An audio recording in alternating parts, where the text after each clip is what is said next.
All right, welcome everybody to episode 3 of the Decred Roundtable. I'm Luke Powell, your host, and joining me today are Trace, Solar, and a special guest all the way from Australia, Josh. So welcome everybody. Hello. So this week we've got a whole lot to talk about. You know, we're talking about everything from the launch of Politeia, which is going to become the Decred proposal system, all the way to the topic of ASICs versus GPUs, to a deep dive into the Decred blockchain launch. So throughout the show, one thing that we haven't been doing the past couple shows is monitoring the live comments. So we'll be watching those this time. If you guys have any questions, feel free to post them in the live chat and we'll do our best to answer them. So first up, we have our What's Happening in Decred segment, and launch of the Decred Wikipedia page. So this week, shout out to Nick B, who put all of this together, but you can go to wikipedia.org/wiki/Decred, and Decred officially has its Wikipedia page. So I saw a couple different drafts of this. It was very comprehensive before, but apparently they weren't having it. So anytime that we make a claim, it has to be verified by a third-party source. So anything we say on our website doesn't count, which, you know, I can understand why. So we're very limited to just things that news articles have written about us. And so if you look on the Wikipedia page now, it's up.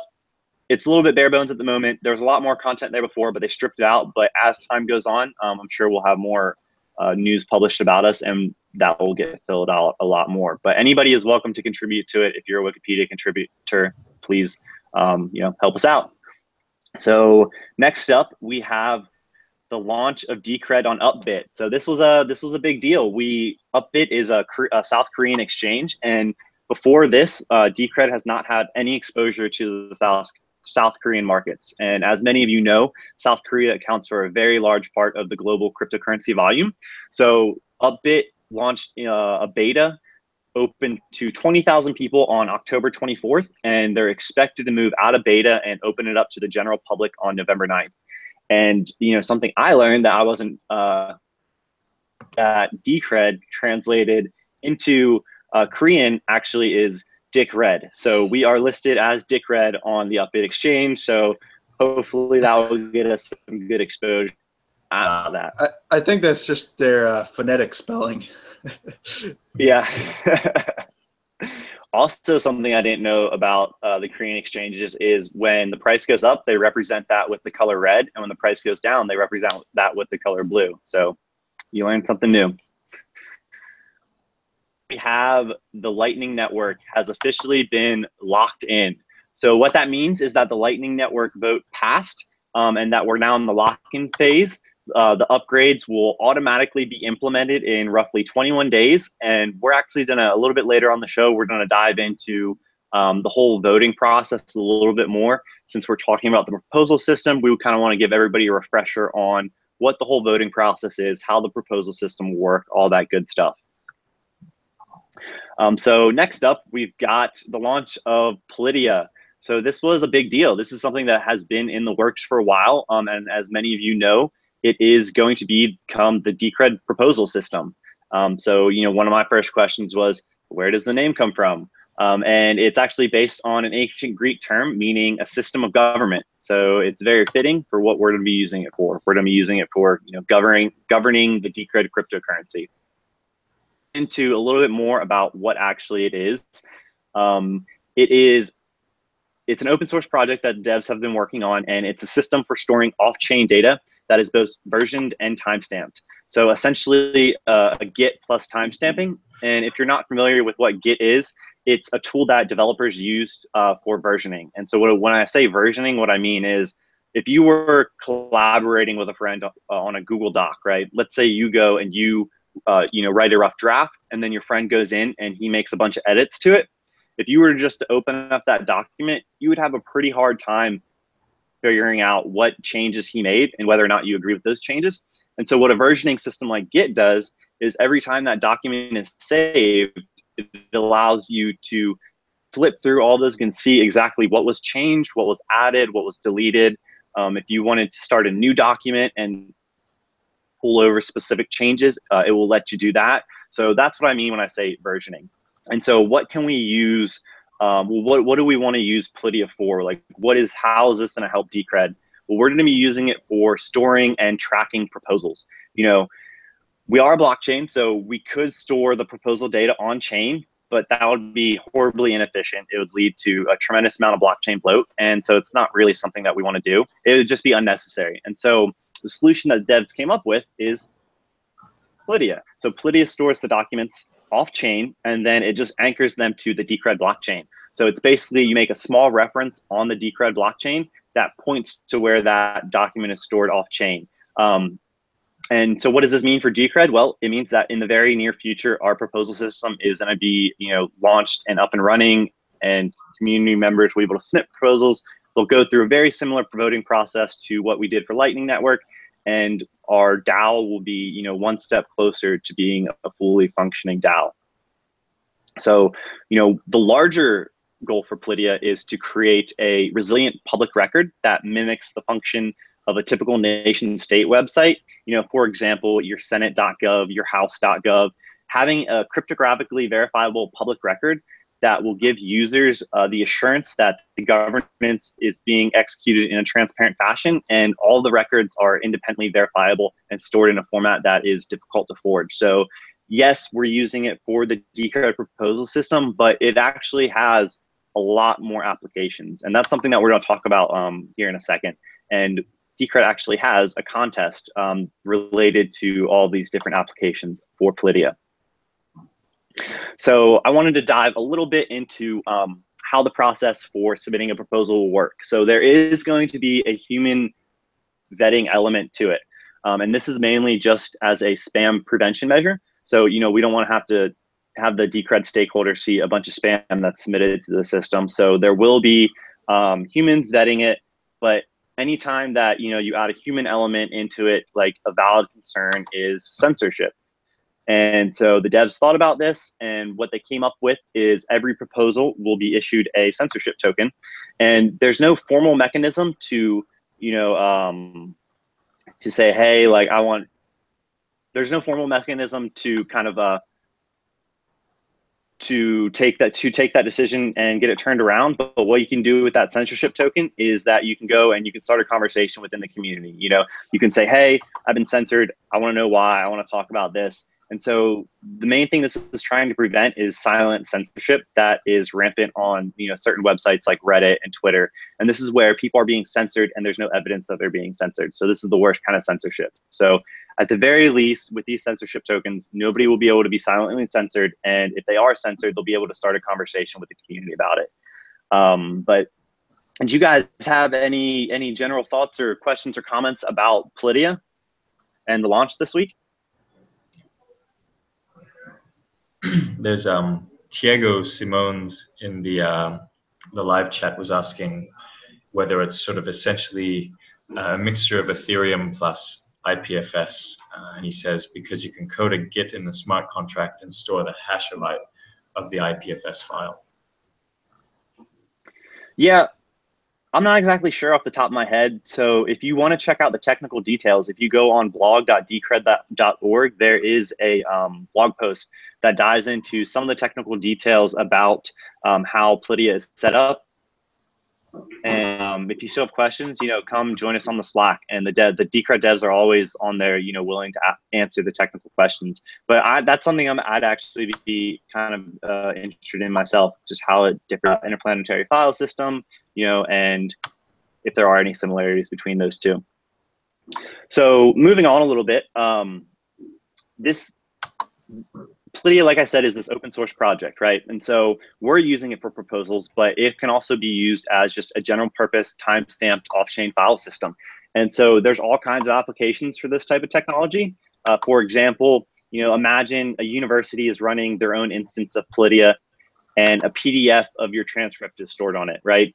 If a potential employer needs a copy of your transcript, well, you can send it to them and then they could verify its authenticity without even having to contact the school or any third party in between.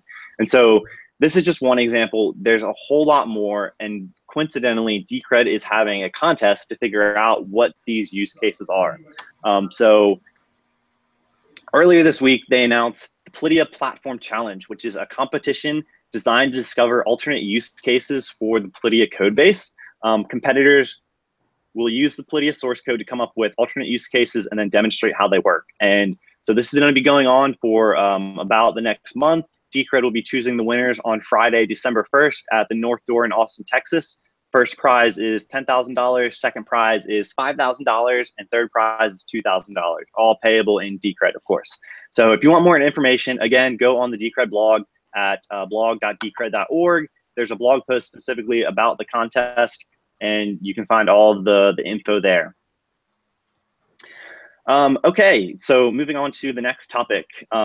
We have one thing that has been talked about in the Slack channels and the Reddit is the rising ticket prices. So I don't know if you guys have noticed, but tickets have gotten pretty expensive the past couple weeks. I think they went from, you know, low 60s peak and has been coming down a little bit ever since. So Trace, did you want to kind of talk about a little bit more what's causing this ticket price rise and what we could expect for the future? Yeah, absolutely. So just kind of how it's designed in the first place, you know, that target ticket amount is 41,000. So if the amount of tickets that are being staked are more than 41,000, every 144 blocks, the new ticket algorithm is going to see that and is going to try to adjust the Decred price to purchase a ticket upwards so that it brings the amount of tickets in circulation eventually down. But what we'll normally see as more Decred is being mined, you know, with proof of stake, proof of work, is the more Decred that's in circulation, the higher the ticket price is going to creep. And so, you know, we are going to see a gradual rise in the ticket price, regardless of, you know, the amount of tickets, you know, that are being held. But that 41,000 number is kind of like the magic number. And so what we saw was a big purchase of tickets. And so if you saw, you know, I think, I don't know if it got close or exceeded the 42,000 mark, but it was above 41,000 for an extended period of time. And what that did is that multiple instances of the 144 blocks going by, so roughly about 12 hours, and it kept adjusting the price up and up and up and up. And so it would keep adjusting the price higher and higher to as long as that price is above 41,000. But once that price dips below 41,000, it's going to start to bring the ticket price lower and lower to get the ticket amount back close to that nice 41,000 number. So, and as we kind of see it, because now I think it's like 80, 82, 83, and it's set to be even lower on the next 144 block mark. So it's coming down, which is good. But yeah, and kind of if you're looking at a rate of return, because with the proof of stake miners, there is a rate of return. You know, that's a benefit that we have as proof of stake miners, is we get a piece of the pie, a little reward for staking our Decred. That amount's eventually going to keep going down too, because there's a limited amount of Decred that is potentially being mined. And then, you know, I think it's roughly every 6,000 blocks. Correct me if I'm wrong. That it decreases by about 1%. Every 21 days or so. Yeah, yes, roughly that. And so we're going to continue to see that amount reduce, but it's very gradual and it's structured and it's consistent. So you can have an idea of, you know, of what you're kind of going to roughly get in a year. But that's kind of a snapshot of what's been going on with the ticket price. So we're going to see a decrease now it's dipped below 41,000. But yeah, with large purchases and large stake amounts, you know, kind of like a flash, like large stake amount of tickets, you're going to see a big spike in the price. Yeah, so basically someone or several whales are staking a ton of Decred, which in my mind is a good thing. It means that they believe that the project is going to start doing well, or doing better, or is going to continue to keep doing well. So that's one thing that I've noticed over the past couple months. When I first got involved with Decred, the amount of Decred in circulation that was being staked was around the low 30%.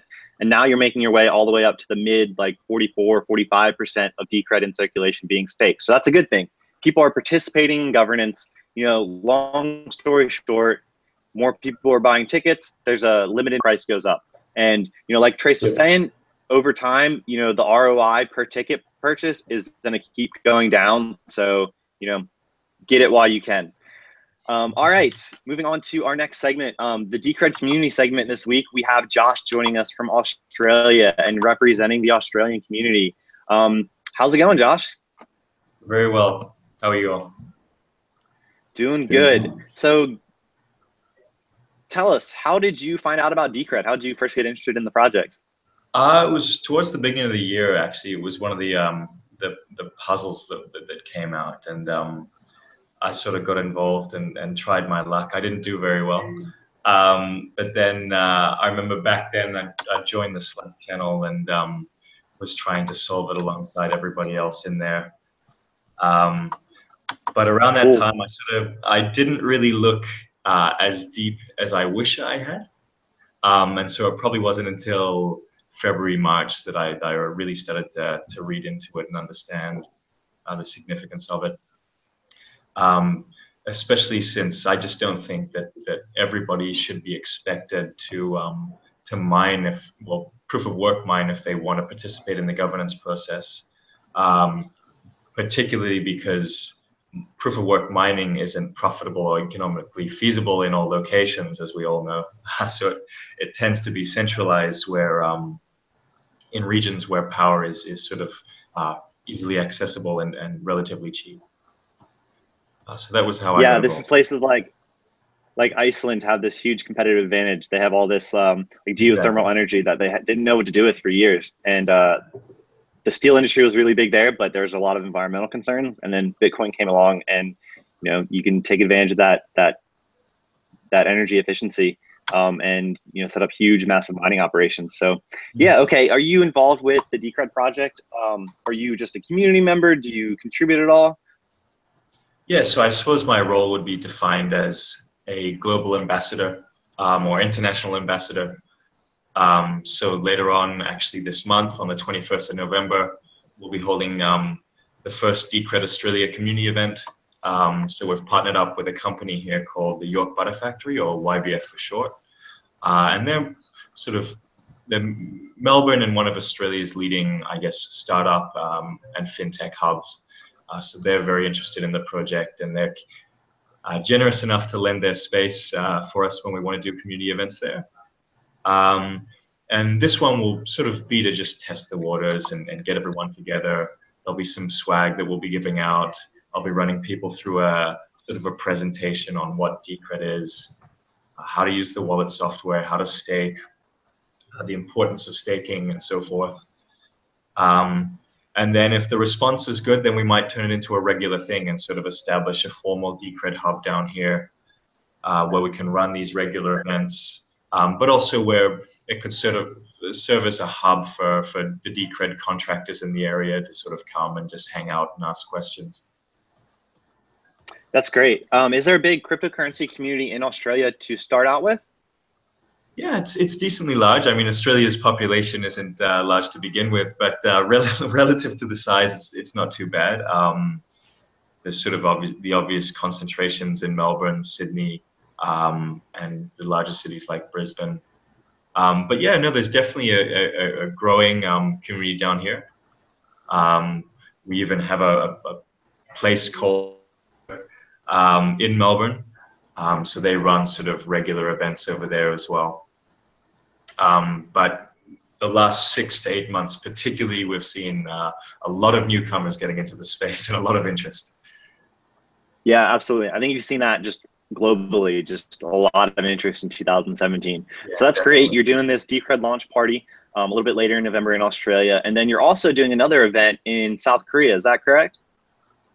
Yeah, that's right. So on the 29th of November, we'll be heading up, myself and 2 other members of the community will be heading over to Seoul in South Korea. They've got a conference called Inside FinTech, which is, I believe, Korea's largest FinTech conference. Last year, Roger Ver himself was in attendance, so it has a slight cryptocurrency focus and to it. So we'll be there with armed with a lot of swag as well. And then after the event, we're going to be holding a similar style community event out of the Block One physical exchange in Seoul. So that should be good. Oh, wow. How are you getting over the language barrier? Are you going with somebody who speaks Korean? Correct, yeah. So we've got 2 Korean members of the community that are currently based nearby Seoul. So they'll be joining us on that. Great. That sounds like it will be a really good time, good exposure. So good luck with the events in Australia and Korea. Yeah, those are good stuff. So next up, we have a lot of you may have seen all of the ASIC news over the past couple of weeks. So there is 2 competing teams that are not at all related to the Decred project, but they're community-driven efforts to make ASICs for Decred. And so this brings up this general topic of, why do we want ASICs? Are they actually good for the ecosystem? I thought, ASICs made the Bitcoin ecosystem worse. And so, Trace, I think you're going to dive into this topic of ASICs versus GPUs and what some of the benefits are of ASICs.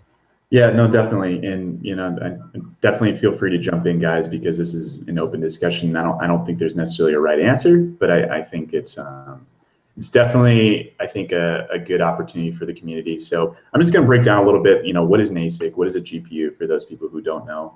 But an ASIC is an application-specific integrated circuit. So it's basically a small computer chip that's programmed to do one specific thing. And so the pros to an ASIC is that it has low power usage. So the hash power to the wattage that are used are very efficient. It's it's pretty much unmatched. But the issue with it is the point of entry is very high. So it costs a lot more than like a graphics card or like a CPU to mine.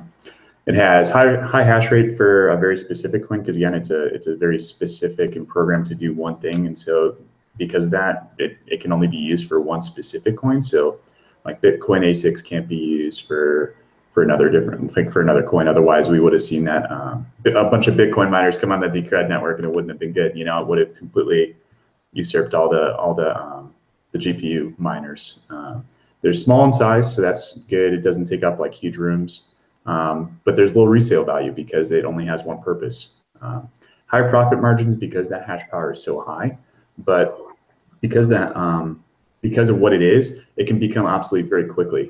As the chips get smaller and smaller, more efficient, they can really make an ASIC miner obsolete overnight, and so that's a risk you run, especially with the cost being very high. It's something to think of, and they're not upgradable. You can't do little upgrades on them. Once it's obsolete, it kind of is just what it is. Looking at GPUs, so again, for people who don't know, it's a graphics processing unit.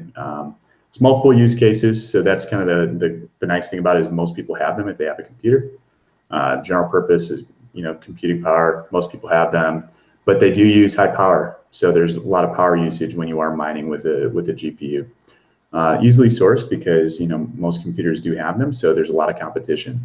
So with ASICs, that's another thing that's hard, is there's not usually a lot of competition because it costs a lot of money to fabricate and create this specific chip for one specific use. But the cons to GPU is not as powerful because it's not specific to using its power for just mining. Standard hardware on computers, again, it's reusable and has a high resale value, so that's really nice. And the downside is they're large in size for the most part. So if you want a GPU mining rig, it's usually pretty large. If you want it to be profitable, they're upgradable. So you can upgrade one GPU at a time and kind of tweak things a little bit at a time, but you can't profitably mine any coin that has an ASIC miner. So it's very difficult to mine Bitcoin with a GPU and actually make any money. You'd just be burning electricity. I kind of compare it, and I was trying to think of like a good analogy, but like a machete to a lawnmower. So like it'd be like if you're looking at an ASIC, it'd kind of be like a lawnmower. It's specific for one thing, for cutting lawns. But a machete has multiple use cases. But if you went to try to cut a lawn with a machete, it's going to take a while. You can do it, but it's probably not going to look as nice. It might not be as efficient. Whereas a lawnmower is going to knock that thing out, but you can't take a lawnmower necessarily like through the jungle or have different uses for it. It's not a great analogy, but I don't know. Kind of gets a picture. No, I see what you're saying. That kind of works, ASICs are orders of magnitude better or more efficient than GPUs. There's that huge upfront cost, that R&D cost to actually develop the ASIC. And like from one of the security properties, or one of the big arguments I would make for ASICs, is that it's better to have ASICs on the market because you can make it an ASIC for just about any algorithm, right? Any hashing algorithm, any type of algorithm. It just depends on, there are certain algorithms that are ASIC resistant, which just means that the upfront cost to make that ASIC would be more, but it's not impossible, right? And so the benefit of having like these community driven projects is that we know that some group of whales is not developing these ASICs in private. And then if they did that, they'd be able to get, the majority of the hashing power on the network, and they'd be able to cause all kinds of problems, right? This is one of my kind of like biggest arguments against, coins that claim to be ASIC resistant, is that at some point the incentives, as this market develops more, as more traditional investment options and derivatives like options become available online, right? Like, it's going to become possible to now short any cryptocurrency and then make these huge leverage shorts using instruments like options, right? And so if you develop an ASIC in private and then you open massive short positions and then you attack the network, even if it's just for a single day, even if the community is ready to fork over to a new hashing algorithm, you're still going to cause havoc for that short time period and cause these price fluctuations. And there's really no way to kind of like protect against that. So it's this big incentive to develop these in private and then attack these networks and profit from it. And so by having ASICs, it makes you more resilient to that because somebody can't do that in private. That argument makes sense? Mm-hmm. I'd like to go and say another advantage of ASICs is that, so currently, I believe most Decred that's mined right now is mined by Ethereum dual miners who mine Ethereum and Decred at the same time. And so they don't care about Decred at all. They just dump it on the market and they, as soon as mine anything else. But with the Decred ASIC, the people mining it are invested in Decred because they can't easily switch to mining something else. So ASIC miners have more at stake with the cryptocurrency they're mining. Yeah, absolutely. And so this is kind of why you see the Decred price. Anytime there's a lot of news, it will spike, and then gradually over time, over the course of weeks, it will slowly decline. And this is just that steady downward pricing pressure from miners continually selling their Decred as they mine it. So it'll be interesting once Decred gets ASICs to see if it causes the price to stabilize and not have just these downward trends in between these news cycles. So, I'm looking forward to it. There's a great Decred Assembly episode where they talk with one of the ASIC manufacturers. These, like I said, these have nothing to do with the Decred project. They're just all community driven, but it's interesting and it's going to help the Decred ecosystem out in the long run. Hey, Luke, do you mind if I touch on a couple of the projects really quick before we move? Go for it. Just really brief. So just to highlight, just so you guys have an idea, the competition aspect is kind of nice because there are two different manufacturers of these chips coming on board. So Obelisk is one, and then DCR ASICs is the other. They both are offering the 28 nanometer chips. Both pre-sales are scheduled for November and launch in mid-2018. So it should be pretty good for the network. Yeah, so definitely do your research. Definitely look into both. And yeah, I think this is going to be good for the network. Great, I agree. All right, moving on to the next topic. I wanted to talk about the voting process since we have this proposal system being launched. So this is going to become more relevant and use the Lightning Network upgrades as an example of how this voting process goes. So the first thing I wanted to talk about was the difference between signaling votes and binding votes. So a signaling vote would be, an example would be a couple months ago, back in June, there was a vote that said, hey, do we want the Decred developers to start working on Lightning Network? And so this is just, you're just signaling yes or no, right? There's nothing that you're not actually being bound to any code changes yet. You're just signaling that, yes, I want the developers to work on the Lightning Network. And that passed. And if you want to see what an archive of the previous votes, that's actually in our docs at docs.decred.org, and then go to the mainnet voting guide. And at the bottom of the page, you can see an archive of these previous votes that we've done. Okay, so for Lightning Network, we had the signaling vote. It passed. The developers, they start doing the work. Okay, so what is a binding vote? A binding vote is when we upload the code for the Lightning Network, and then we vote on whether or not we actually want to implement that code. So ideally, you use a signaling code for the work to be done, but then, as the ecosystem gets bigger, as more developers start, because I don't want multiple people to do different code reviews for different features, to offer feedback, to offer criticisms. Implementation details might be a little bit different than what the users might have expected. Maybe during the signaling vote, you said you wanted bigger blocks, but you didn't specify a number, and then the implementation, it's double the block size instead of triple is what you actually wanted. And so the binding vote is a time when you can go in and actually review the code, make sure everything lines up. And then if that vote is successful, the chain will automatically switch over to the upgraded chain. And I wanted to differentiate right here between, yes, like technically these types of consensus changes for like the Lightning Network, they are hard forks, but there's a stigma against hard forks, and they're considered like bad, right? And so I just want to distinguish between a contentious hard fork and a normal hard fork. In a normal hard fork, you can just consider that a scheduled upgrade of the network. A contentious hard fork is just a scheduled upgrade of the network that certain people don't want passed. So I just wanted to clarify what that stigma with the hard fork is, and then diving into the binding vote a little bit more and getting into the actual mechanisms of it. There's two parts to when we want to conduct a binding vote. There's the upgrade process, and then there's the actual voting process. So the first part is the upgrade process. This is where the code has been completed, the Lightning Network code has been completed, and then they package it and give the miners and the proofs of stake voters and the stake pools new software to run. And so this new software, it contains both the old chain and the code for the new chain, so that when we do vote on it, if the vote is successful, the chain will automatically switch over.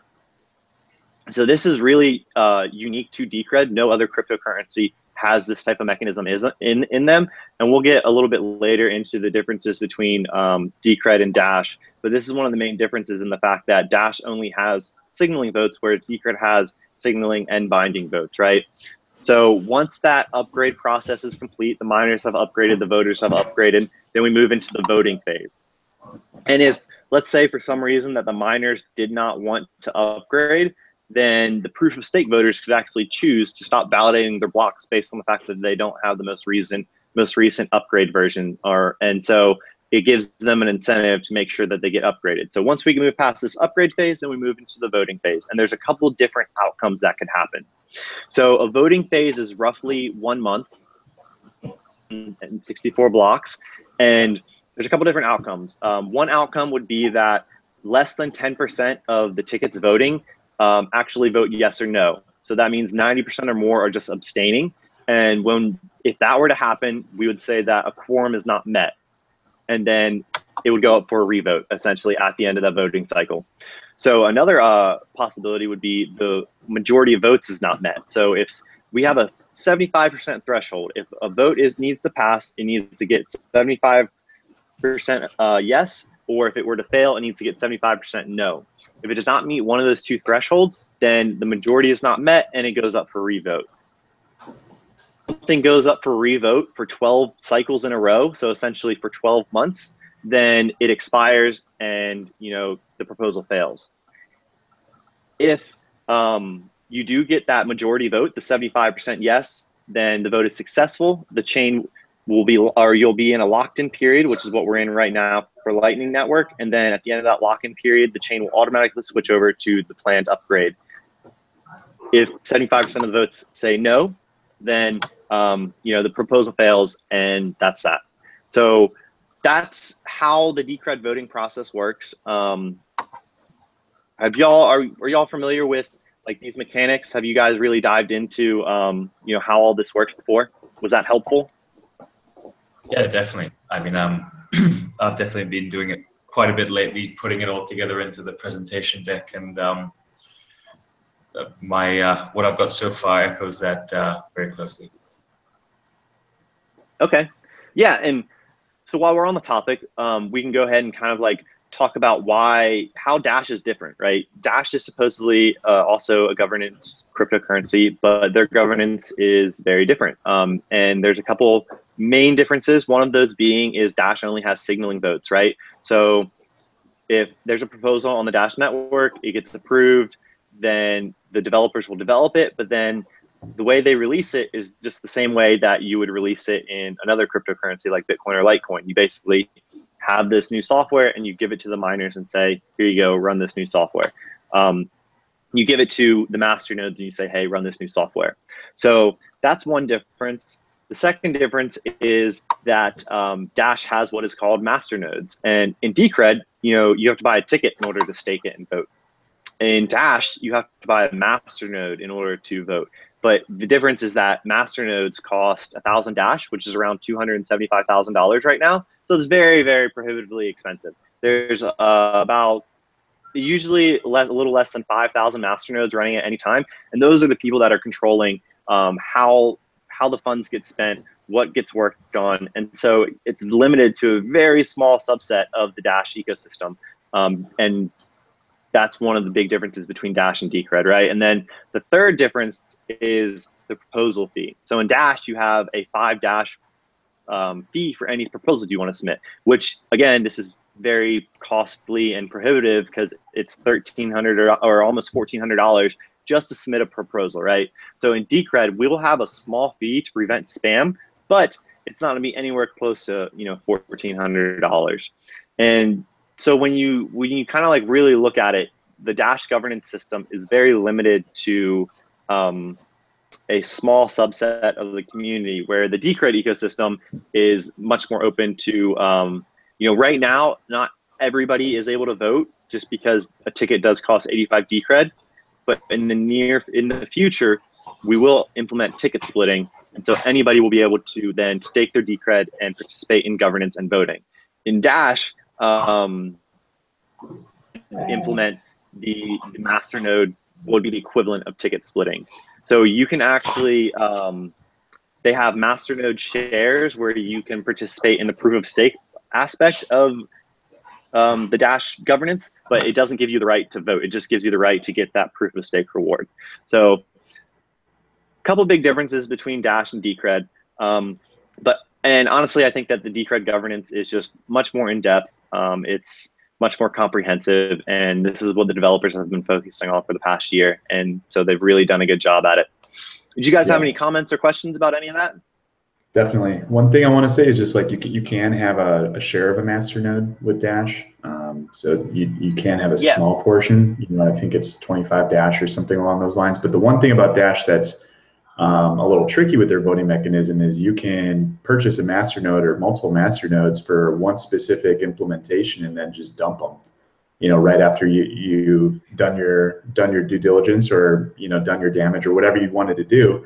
There's not a lot of skin in the game. You can really kind of have a specific vote, and you know exactly when that vote's taking place in the Dash network. So that's a little different than Decred as well.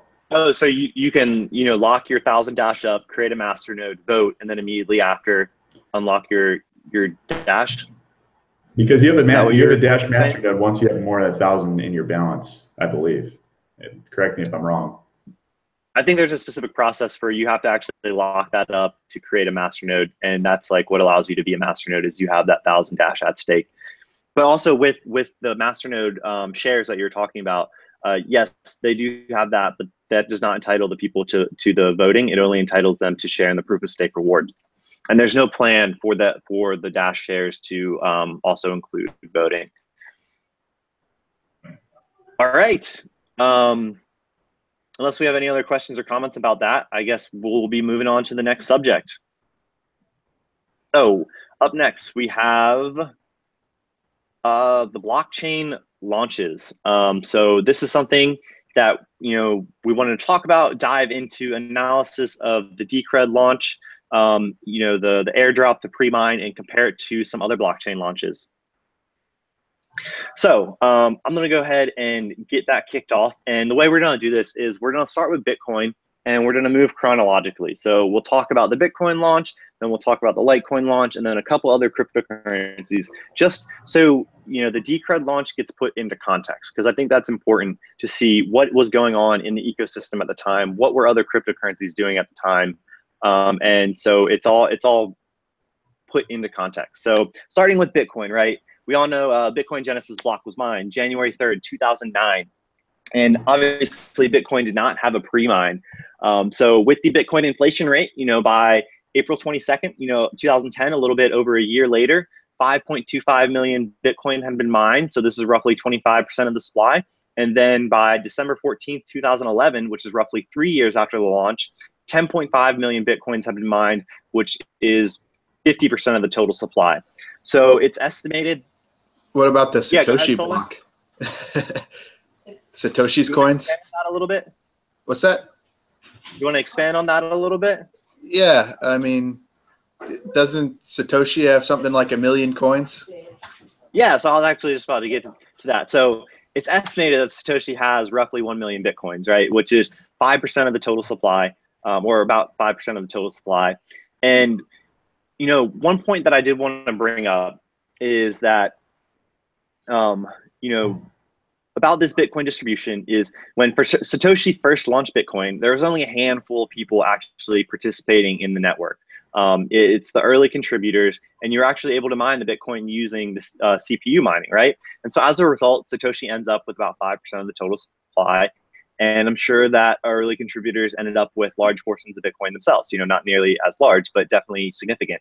So I realized that Satoshi's Bitcoins have never moved. If they ever did move, then it would probably send shockwaves through the market, because people right now have kind of discounted them and assume that they are, for all intents or for all general purposes, are gone and not part of the Bitcoin supply. But it does leave the question of, if the end result is the same, where you have a significant percentage of the total supply in the hands of a small number of early contributors, is that all that different from a pre-mine, right? And I don't know the answer. I think you can make arguments for either side. But I do think that in the end, the incentives end up being the same. The incentive structure where the early contributors of Bitcoin are highly incentivized to make the protocol better and to have their coins appreciate in value, this is the same incentive structure that a pre-mine tries to capture. And so it's just something to think about. Arguments on both sides, and it's just an interesting question. So moving on to the Litecoin launch, right? So Litecoin launched October 13th, 2011. And, Litecoin is considered to be one of the fairest launches. There was no pre-mine. It was launched during a time when cryptocurrencies were starting to become more popular. So it wasn't just a handful of early contributors that got the initial distribution. And Litecoin published the source code prior to its launch and allowed people to mine on a test net. And so when they launched, people were ready, people were prepared, and you could actually, when they first launched, you could mine using a CPU. So anybody could mine. And so if you combine all of these factors, there's not a whole lot to be critical here. It resulted in an extremely fair distribution.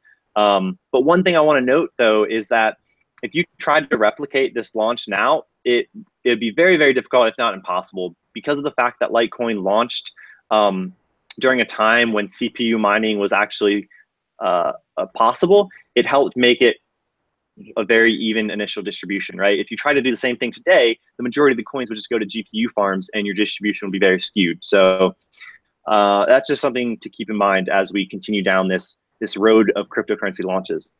So up next, we have Dash, which launched January 18th, 2014. So Dash, is on the exact other side of the spectrum, whereas Litecoin was one of the fairest. Dash is one of the most controversial. And so what happened was during the first 24, Dash launched as Xcoin. And during the first 24 hours, there's a bug that allowed just under 2 million coins to be issued. And so to put that into context, right now, the total circulating supply of Dash is 7.6 million, right? So that means that 26% of the current circulating supply were created during that first 24 hours insta-mine that was the result of a bug.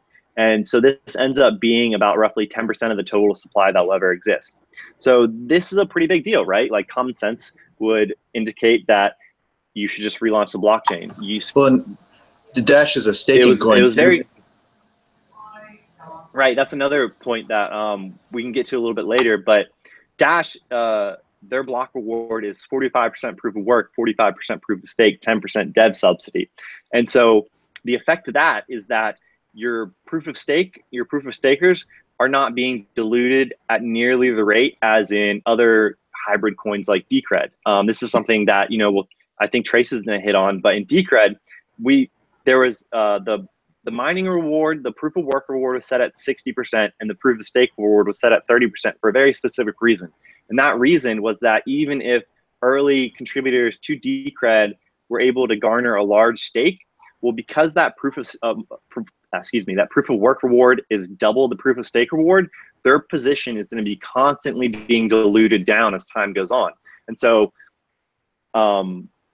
having a proof of work and proof of stake reward of both 45%, your dilution over time is not nearly as much. And so it's much easier to keep the overall percentage of total supply and kind of keep control of the Dash network, if you will. Now, again, this is all speculation. There's no evidence that this actually happened. But in cryptocurrencies, you want to practice adversarial thinking, and so if it's possible, that's probably not a good thing.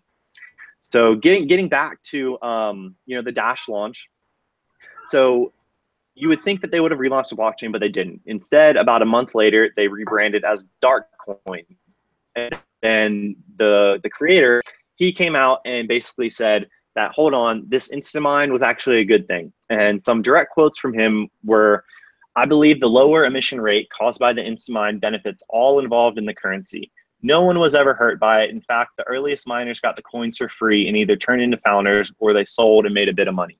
So that argument is that because nobody lost any money and nobody was hurt by it, it wasn't a bad thing. Another quote is, it's also worth noting the coins that the founders got from the Instamine were worthless until they spent significant effort trying to develop the ecosystem and product into something people wanted to use. So that line of thinking is that the Instamine was good because it just further incentivized the founders to make the network valuable. And then this third quote is, the counterintuitive part is that because of the high emission rate early on, our coin was distributed to more people faster than it would have been otherwise. So that's basically making the claim that the Instamine actually led to a more fair distribution because it was distributed to more people faster, which I don't agree with that logic at all. And I think that, I don't see what he's trying to prove there. But anyway, that's the Dash launch. Okay, so moving on to the Monero launch. April 18th, 2014, Monero was launched and was a fork of Bytecoin. Now, Bytecoin had somewhat of a shady past, and Monero forked off of Bytecoin because Bytecoin had a very, very large pre-mine. A quote from Fluffy Pony about this is, the reality is that 82% of the coins were already mined before its public release. Even if the pre-mined coins weren't done so maliciously, it still means 82% of the coins are in the hands of persons unknown and invisible. It basically centralizes a decentralized currency. So apparently 82% of the Bytecoins coins were issued in the pre-mine, and that's obviously not sustainable long term. And in Monero, there was no pre-mine. Monero is also one of the few cryptocurrencies where it's somewhat efficient to mine it with a CPU, and it was also 2014, so the GPU mining ecosystem wasn't nearly as built up as it is today. So overall, Monero is a very fair distribution all around, not much to criticize about it. Moving on to the Ethereum launch. So this is when things really started to get different. Ethereum, so they published their white paper in late 2013. Then they had a pre-sale July 2014. And this pre-sale lasted 42 days. So the earlier in the pre-sale that you bought in, the more Ethereum that you got per Bitcoin. So the starting pre-sale price was 2,000 Ether per Bitcoin, and the final rate ended up being 1,337 Ether per Bitcoin. So the pre-sale netted a total of 31,591 Bitcoins, which was worth just under 18.5 million at the time. And it was in exchange for 60.1 million Ether. So the average Ether sold during the pre-sale sold for 31 cents per Ether. And then to put this 60 million Ether into context, the current circulating supply is 95.5 million Ether. So the pre-sale accounts for just under 63% of the current circulating supply of Ether. And to break down the pre-sale a little bit more, the early contributors to the Ethereum project, this is the founders and the early developers, got 9.9% of the pre-sale, and the Ethereum Foundation got 9.9% of the pre-sale. So this this is 6 million Ether each for the early contributors and 6 million for the Ethereum Foundation. So also one important thing to note about the Ethereum launch is this pre-sale, the Ethereum blockchain had not been developed yet. So they were raising money to do the development work. And so they actually didn't launch Ethereum officially until roughly 1 year after the pre-sale. So this is important because this is a very different path to raising funds than a lot of other projects took. You know, even with pre-mines, typically you would launch the network and do the pre-mine at the launch, whereas Ethereum raised the funds in order to develop the Ethereum network. And to put this all into context of total supply, it's pretty difficult because Ethereum doesn't have a fixed supply. You know, but one thing that Vitalik has been quoted saying, because of you know, their switch to proof of stake and just the way the inflation rate is going to evolve over the next couple of years, he has said in the foreseeable future the supply will not go far above 100 million. So if we use a figure of 110 million for simplicity's sake, then that pre-mine accounted for 54.6% of the total supply. The early contributors got 5.4% of the total Ethereum supply, and the Ethereum Foundation got 5.4% of the total supply. So that's the Ethereum launch. And right around like a similar time frame as the Ethereum pre-sale, development, and launch is Decred. And so I'm going to let Trace take it away and talk about the Decred launch. Yeah, thanks, Luke. Yeah, and I mean, again, we can get into a little bit more of the details after this as well. But yeah, so Decred launched February 8th, 2016. So Company Zero was behind getting Decred to the mainnet point. But one thing was that they didn't take any compensation from the project, and so when they're trying to figure out, you know, the best way to launch this deal, because they didn't do an ICO, you know, they didn't go to a bunch of VCs and get funding, they kind of did it more or less like a volunteer work.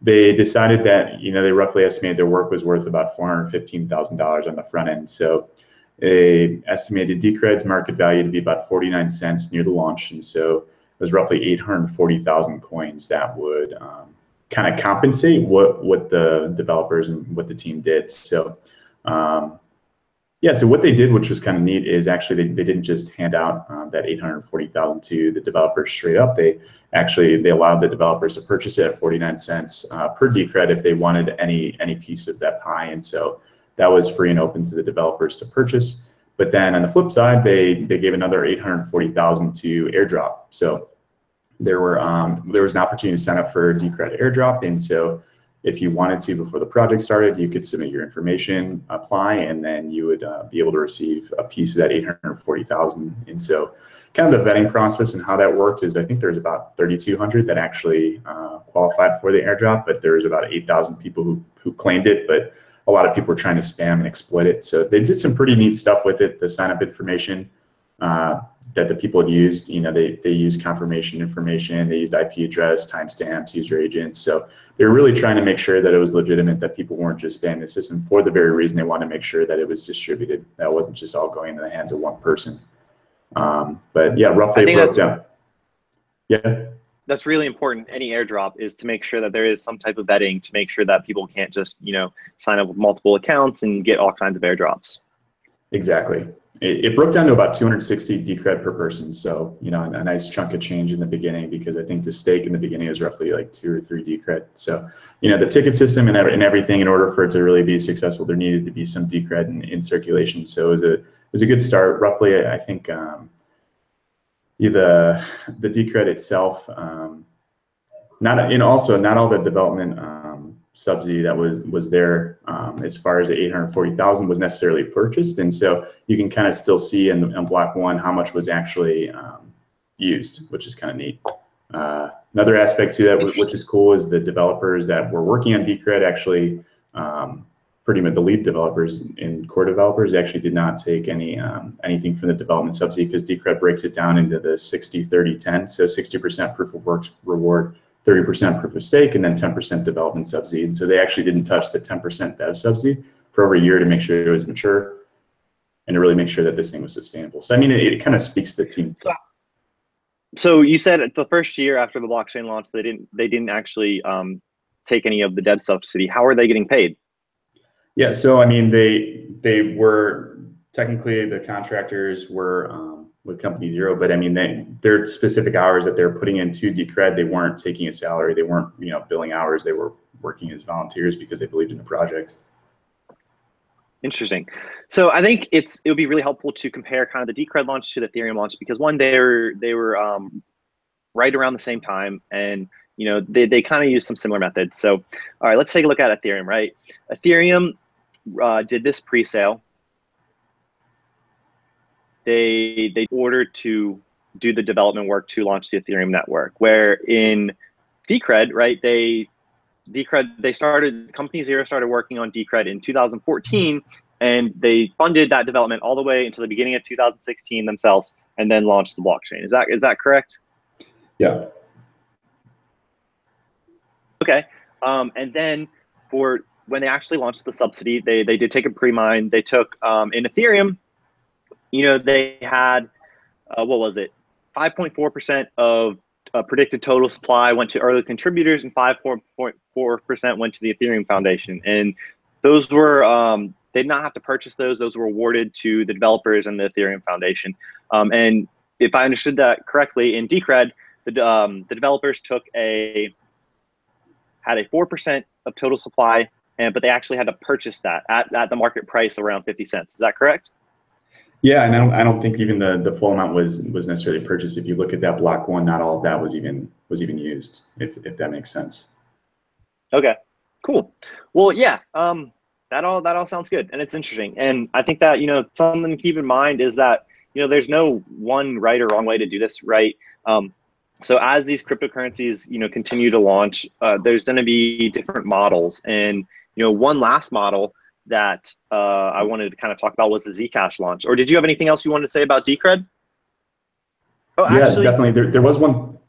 Yeah, I was just going to get into a little bit, just because there has been some stuff popping up on social media about some of the initial distributions and who holds all the power. So there was some math that was done by Dave Collins and some other people on the team that have kind of just been addressing some of these issues. So I definitely just want to make sure, because we at Decred, we don't want to necessarily just be an echo chamber. We want to address concerns that people have, and want to be as transparent as possible. But if we look at kind of like the 6.5 million circulation, the 45% that we have staked as of today is roughly like 2.98 million Decred, roughly. And if we take 25% of that, we can kind of see initially what was the rough amount staked in the beginning. And so it was roughly 745,000. So this is gonna be a lot of numbers. So definitely make sure to go back and look at this and check the numbers for yourselves, guys. So it was about block one, about 525,809 that were staked roughly. If we take the dev launch, which was about 840,000, and you subtract the 525,000, that gives about 314,000 total possible coins if one person had all the dev amount at the total launch, which is roughly about 37%. Now, if we take that a step further and say that one person received all 1.68 million of the initial launch, so that's both the full airdrop amount and the dev amount, we can look, which is crazy. It's 6.5 million Decred.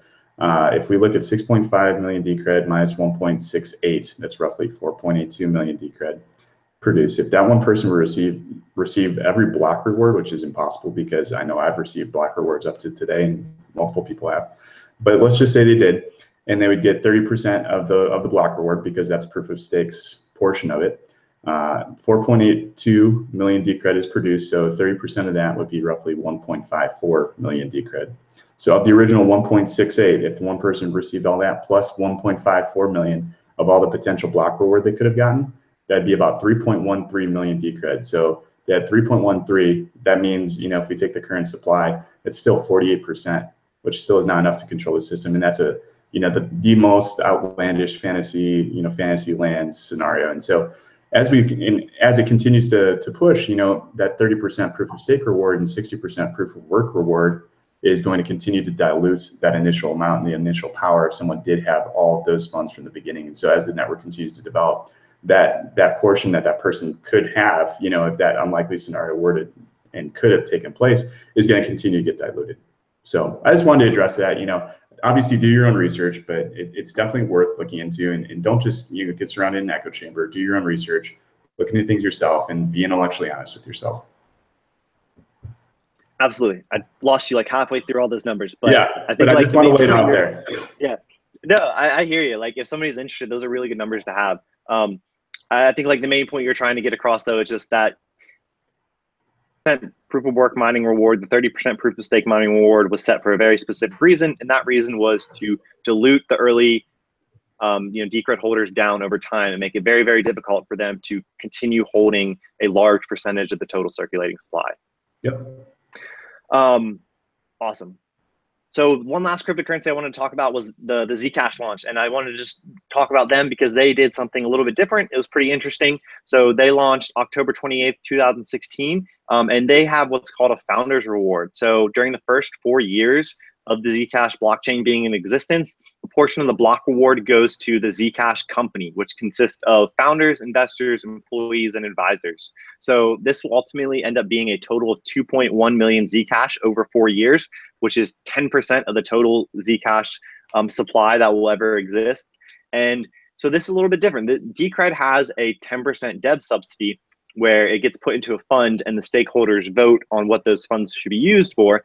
But then this Zcash founders reward is a little bit different. It's going directly to the founders and the investors. It would be sort of like equity that is being vested over a 4-year period. And so I thought this was an interesting model. It shows this continuation of trying out new funding models, new types of kind of like lockup periods, investing schedules, and different ways to align incentives. And I think that that's healthy as the ecosystem continues to mature, that these kind of funding models will get more hammered out and more standards will kind of come about. But right now we're kind of in a period where everybody's doing something a little bit different, trying everything. And you really just have to evaluate all the cryptocurrencies on a case-by-case basis and see how their launch and their initial distribution will affect the cryptocurrency in the long run. And you guys have anything else you wanted to add about cryptocurrency launches or initial distributions? I mean, even in the case of Zcash, where all of that subsidy is going directly to the developers and the founders, I mean, that's sort of my central point of control. I think it's one thing that, in contrast, Decred does incredibly well is that development subsidy is sort of a lot more diversified, so to speak. It goes to a much more diverse audience of people who sort of have an entire range of skill sets. And I think it's one thing that Decred's identified really well is that people contribute to the project in various ways. And there are so many important elements of a project's success beyond just the simple development work and founding it. That's just sort of one comment that I'd make. Absolutely. I would agree with that sentiment. I'd like to add that I think I saw yesterday that something like 5/8 of the dev portion of the pre-mine has never been touched. And so that has not been staking or anything. So that amount of share would have been diluting over the past 2 years, just to go further and address that concern.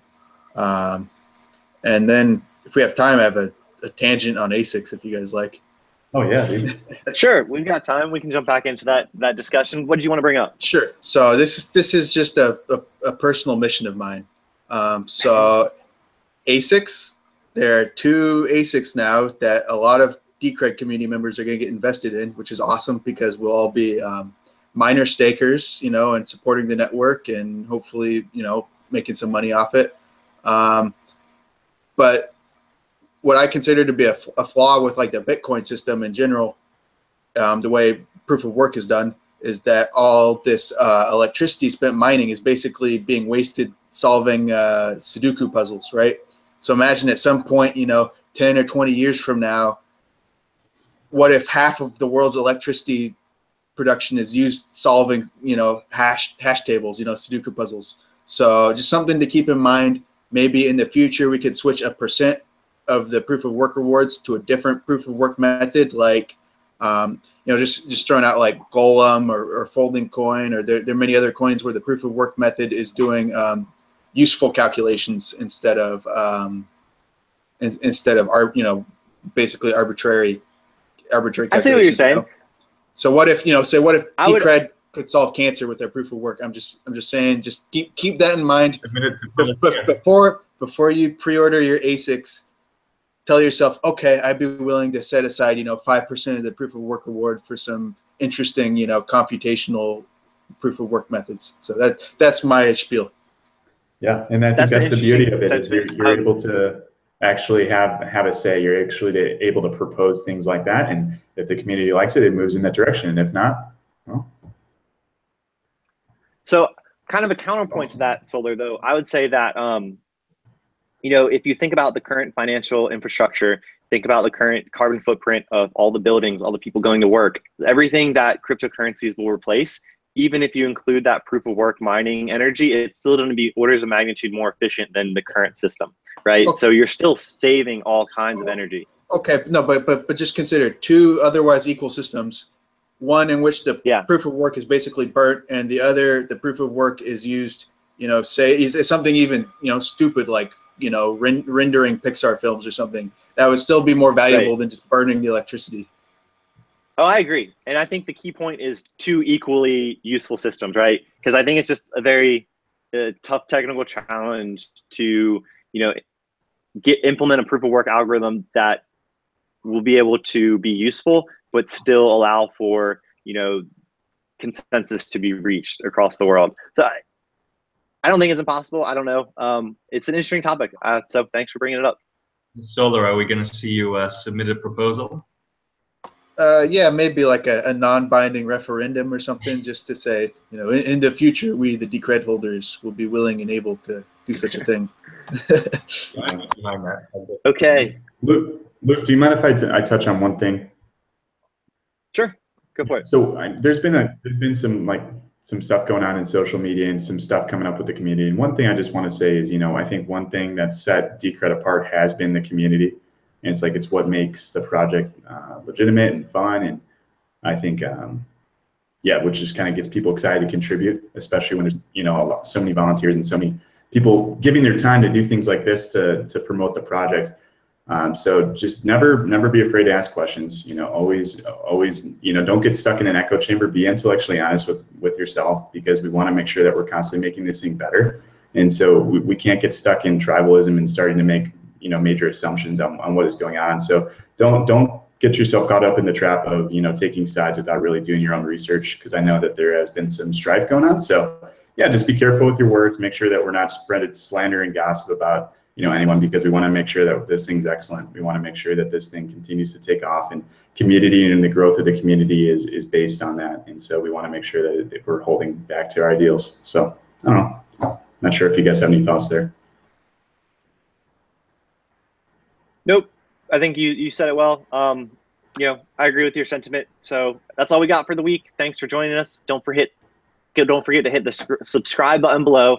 You can also follow us on Twitter at Decred Project. We're on Reddit at rdcred, Facebook at facebook.com/decredproject, or you can check out the website at decred.org. So until next time,